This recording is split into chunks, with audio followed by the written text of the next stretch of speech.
चीन के एक छोटे से गांव में एक लड़का अपनी दादी के साथ रहा करता था। उसका नाम शेयांग था। दादी अक्सर उसे उस नगर के बारे में बताया करती थी, ढेर सारी कहानियां सुनाया करती थी। उस नगर के छोटे छोटे राज, कौन सी जगह पर क्या है, इन सब की जानकारी उसे दिया करती थी। लेकिन शेयांग को शुरू से बहुत शौक था पहाड़ी पर चढ़ने का, नई जगहों पर जाने का। लेकिन दादी उसे हमेशा रोका करती थी कि अभी तुम्हारी उम्र छोटी है, अभी तुम्हारा कहीं पर भी जाना खतरे से खाली नहीं है, इसलिए तुम अभी घर पर ही रहो। लेकिन श्रेयांग अपनी दादी की एक भी बात नहीं मानता। एक दिन श्रेयांग छत पर बैठे अपनी दादी के साथ तारे को देख रहा था। तभी श्रेयांग ने एक पहाड़ी की तरफ देखा, पूछा कि दादी, उस पहाड़ी के ऊपर क्या है? हमारे गांव की सबसे ऊंची चोटी वही है, मैं उस चोटी पर जाना चाहता हूँ। क्या तुम मुझे बताओगे कि उस चोटी पर क्या है? लेकिन दादी ने उसे कुछ नहीं बताया। धीरे धीरे वक्त बदलता गया, समय गुजरता गया और जब श्रेयांग बड़ा हो गया, अब वो स्कूल जाने लगा था। लेकिन जितना वो बड़ा हो रहा था उतना ही जिद्दी भी होते जा रहा था। दादी भी उसकी जिद, उसकी हरकतों से परेशान रहने लगी। धीरे धीरे उसका मन पढ़ाई में बिल्कुल नहीं लगता।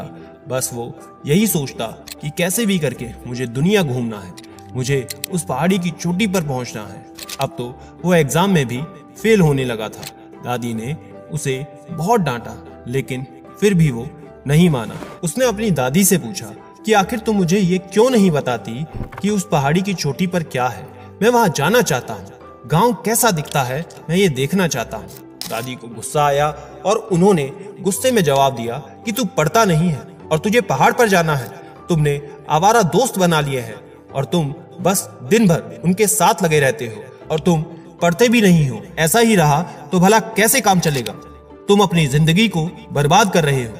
उसने कहा, दादी प्लीज मुझे एक बार बता दो कि उस पहाड़ी की चोटी पर ऐसा क्या है जिसके बारे में तुम बताती नहीं हो।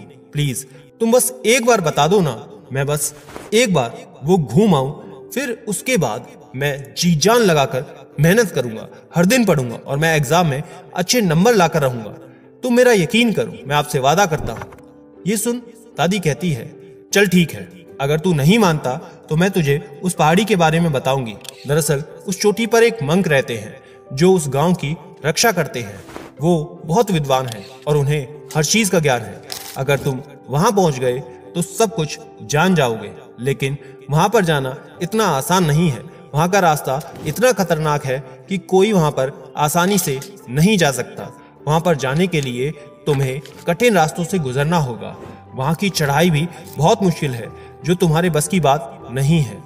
गांव के लोग कहते हैं कि वहां पर वही लोग पहुंच सकते हैं जिनके मन में दृढ़ निश्चय हो, कोई लक्ष्य हो और जो जिंदगी में कोई सपना रखता हो।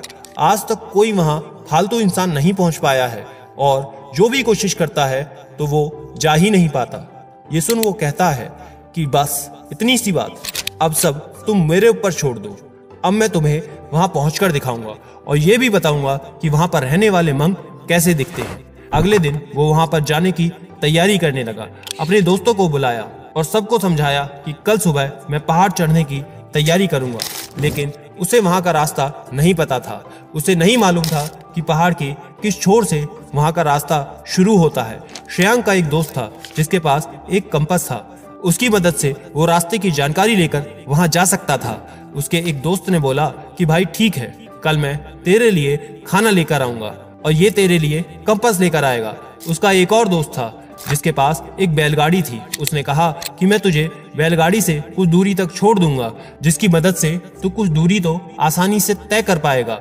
बस वो लड़का बेसब्री से अगले दिन का इंतजार करने लगा।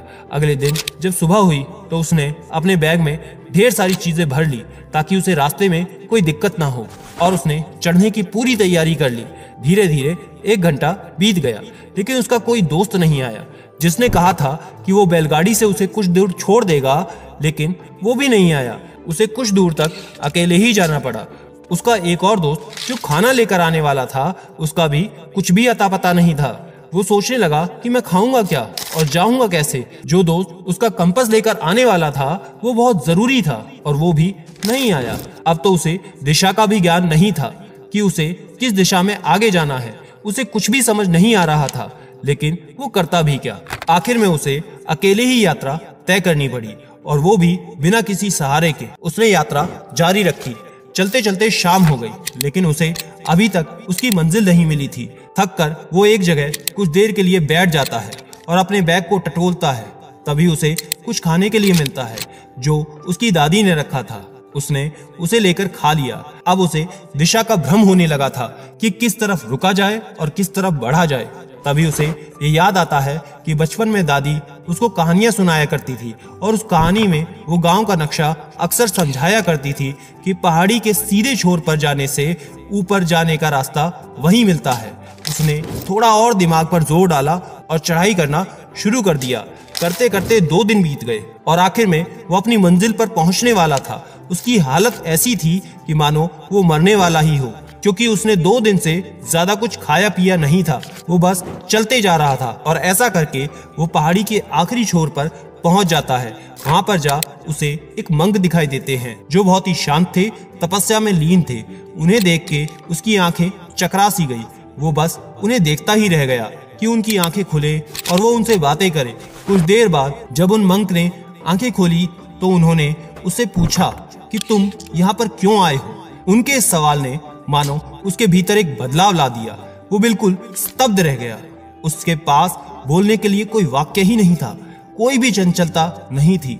उसका मन इतना स्थिर था कि वो बस इतना ही कह सका कि मैं यहाँ पर आपके पास सफलता का राज जानने के लिए आया हूँ। मैं जानना चाहता हूँ कि जिंदगी में कामयाब होने के लिए क्या जरूरी है। उस मंक ने जवाब दिया कि सिर्फ एक मंजिल जिसके लिए जिद हो। मैं यहाँ से देख रहा हूँ कि जब तुम चले थे तो तुम्हारे साथ कई दोस्त भी थे जिनके भरोसे तुमने यात्रा शुरू करने की सोची, लेकिन अंत में किसी ने साथ नहीं दिया और तुम्हें अकेले ही यात्रा करनी पड़ी।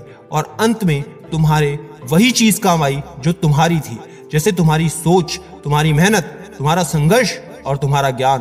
तुम्हें दिशा का ज्ञान था क्योंकि दादी ने तुम्हें दिशाओं की कहानियां सुनाई थी। उन्हीं कहानियों के सबक से तुम्हें यहाँ के रास्ते का ज्ञान हुआ, जिसकी मदद से तुम इस पहाड़ की चोटी पर पहुंच सके।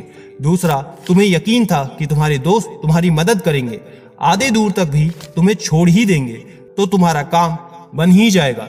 लेकिन ऐसा कुछ भी नहीं हुआ। जीवन का यही सत्य है कि अगर मंजिल तुम्हारी है, तुम्हें उसको पूरा करने की जिम्मेदारी और तैयारी खुद ही करनी पड़ेगी। यहाँ पर कोई तुम्हारा साथ नहीं देता, इसलिए अपनी जिंदगी अपने भरोसे जीना सीखो। तुम पहाड़ पर इसलिए चढ़ सके क्योंकि तुम्हारे मन में पहाड़ की चोटी थी। ये तुम्हारा लक्ष्य था और इसी के मकसद से तुम उस पर चढ़ रहे थे। तुम इस पहाड़ पर इसलिए नहीं चढ़ पाए क्योंकि तुमको मुझसे मिलना था। तुम इस पहाड़ पर इसलिए चढ़ पाए क्योंकि तुम्हारे मन में बार बार बस इस पहाड़ की चोटी थी। अगर ऐसा नहीं होता तो तुम यहाँ पर कभी पहुंच ही नहीं पाते। इसलिए जीवन में एक मकसद का होना बहुत जरूरी है। मकसद के बिना यहाँ किसी भी जीवन का कोई अर्थ नहीं। तुम जीवन में क्या सीख सकते हो, क्या जान सकते हो, क्या कर सकते हो, इसके लिए तुम खुद को काबिल बनाओ। खुद पर इन्वेस्ट करो। जो भी तुम सीख लोगे वो तुम्हारा है, जो भी तुम जान जाओगे वो तुम्हारा है। और तुमने जो कुछ भी सीखा है, तुम्हारे दिमाग में जो कुछ भी भरा है वही तुम्हारा है और तुम वही काम कर पाओगे। इसलिए इस उम्र में सीखने की ओर तुम देखो। तुम आगे चलकर बहुत बड़े पर्वतारोही बनोगे, बहुत बड़े पहाड़ की चोटियों पर पहुंचोगे और इसके पीछे सिर्फ एक ही मकसद होगा, तुम्हारे आगे बढ़ने की चाहत, पहाड़ों पर चढ़ने की उम्मीद। यही चीज तुम्हें आगे बढ़ाएगी। इसलिए कहते हैं कि दुनिया की छोड़ो, खुद पर ध्यान दो, खुद को काबिल बनाओ, खुद की कमियों को दूर करो, खुद को हर वक्त व्यस्त रखो, मन को सीखने में लगाओ, हर दिन कुछ नया सीखो, क्योंकि आपकी यही आदत आपकी जिंदगी बदल कर रख देगी और आपको कामयाब बना देगी। आशा करते हैं ये कहानी से आपने बहुत कुछ सीखा होगा। और याद रखना, मैं हूं सिद्धांत शर्मा। कोई है या नहीं, मैं हमेशा आपके साथ हूं। Be happy and stay motivated with सिडीमेनिया।